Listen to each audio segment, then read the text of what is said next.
recognize the toll that this is taking on all of us in Rhode Island, and a special expression of our sympathy to those who have lost loved ones, especially since it's a hard time to grieve and gather as you might after the death of a loved one. As you can also see, our efforts have been keeping hospitalizations steady, not down, but steady, and we continue to see a plateau. So that's good news. That's all good news. We have not started a decline. We still are losing people every day to this virus, and so we are not out of the woods yet. And I just want to remind everybody that the stay-at-home order is very much still in effect. I'll be very honest with you, I'm pretty worried about this weekend. I'm worried about the weekend because it's a beautiful day. And even today, I've just heard from friends saying, oh, it's a beautiful day, I have a few of my friends coming over. It's not the right thing to do. And I'm asking you to not give in to that temptation. We're not there yet. The stay-at-home order is not lifted. It may not be lifted on May 8th if everybody rushes out today and hangs out with their friends or has people over, congregates in the park. I'm asking you not to do it. I know patience is wearing thin. I know it's a beautiful day. We're sick of being in our houses. I hear it every day from my own family, and I hate the fact that I have to be imposing a stay-at-home order. But I also see that my fellow governors in Massachusetts, Connecticut, New Jersey, New York have all extended the stay-at-home order. And I would hope to not have to do that past May 9th. So we've all sacrificed so much, and as a result, you see the good data, we're plateauing, it looks pretty good. Hang in there with me. I'm asking you, hang in there one more week, stay in the house. Hang out in your backyard or hang out, go for a walk around the block, but please do not congregate. Don't invite your friends over for dinner. Don't try to have a cookout. Don't go to the store and crowd in the garden center. Just continue to obey the law, which is a stay-at-home order. If you do that and sacrifice just a bit longer, it is my hope and intention to be able to lift the stay-at-home order essentially a week from today. I wanted to spend some time this afternoon, talking about modeling.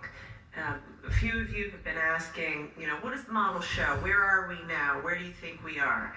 And so I wanted to spend a few minutes giving you a flavor for where we've been, what we know, where we think we are now.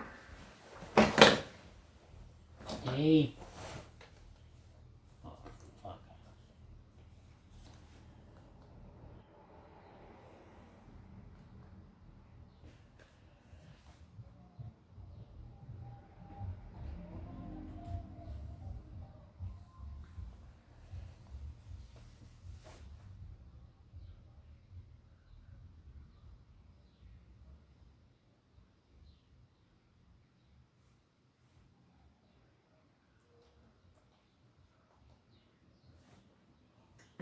This is a new virus. We are learning about it every day, and none of these models is perfect. As you know, I've been reluctant to release models on a regular basis because we can't put too much faith in them because they change. They're highly sensitive to assumptions, and they change every day as factors change. Having said that, they're necessary and they guide our work. And so I want to continue to share a little bit about them. There are really two goals for modeling. First, models can help us understand how bad things can be. And that's essential because the whole way through, we have been working for the best, but planning for the worst. And we saw in other countries, other states, the worst happened and they weren't ready, and a lot of people got hurt. It happened too quickly.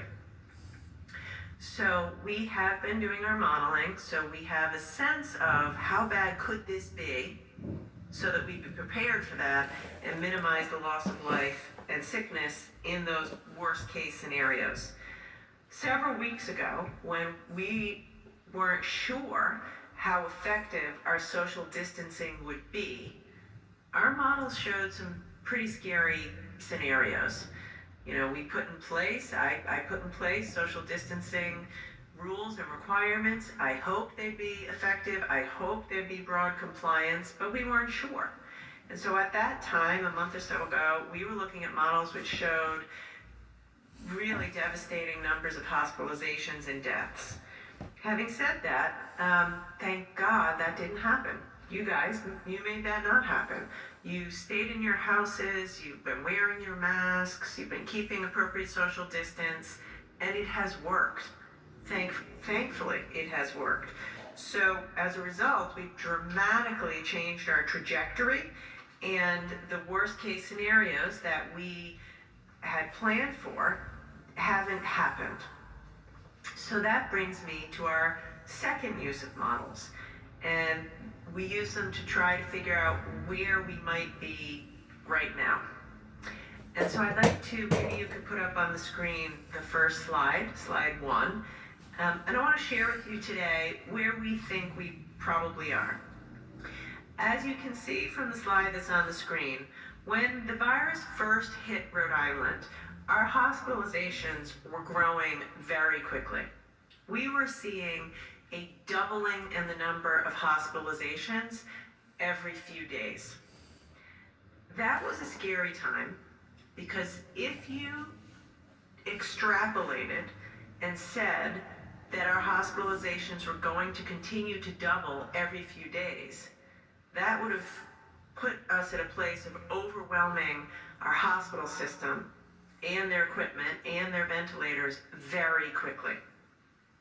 So that's why we had to really clamp down at that time, and that's when we started closing schools, closing businesses, etc.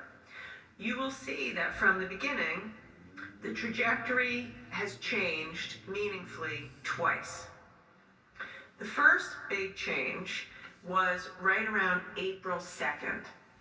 You see the exponential hospitalization growth start to flatten and be a bit more linear. That is almost exactly 2 weeks after I announced our first business closures. 2 weeks after I shut down restaurants and bars. The hospitalizations continued to increase, but at a much more gradual rate. But still, I think at that point they were doubling like every 4 days, which was still a terrible trajectory to be on, and would have quickly led us to a place of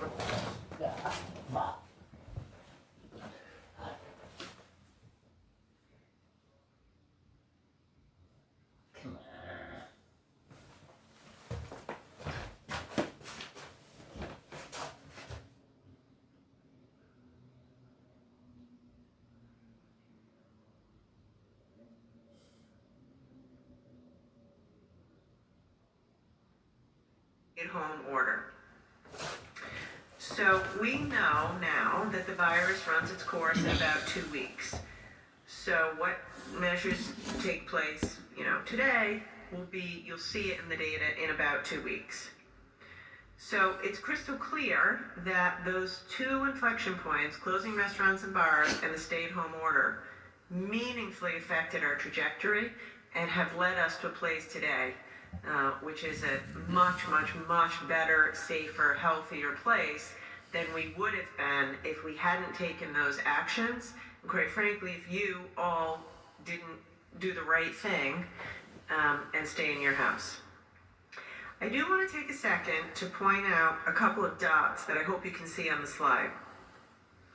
There are a few dots that are highest above the green line right around April 20th to 22nd. There are a few dots above the line. Those dots are, we believe, the result of people choosing to congregate together over the weekends of Passover and Easter. So you see those dots, they're above the line, not in a good way, not what we want to see. And they are at approximately 2 weeks after when we think people were getting together for Easter and Passover, probably family and friends gatherings. So those are people who weren't listening or doing what they were supposed to do. They thought it was okay to congregate. Oh, nobody will know. We'll just get together. It's only 10 people in my family. And as a direct result, we saw an increase in hospitalizations.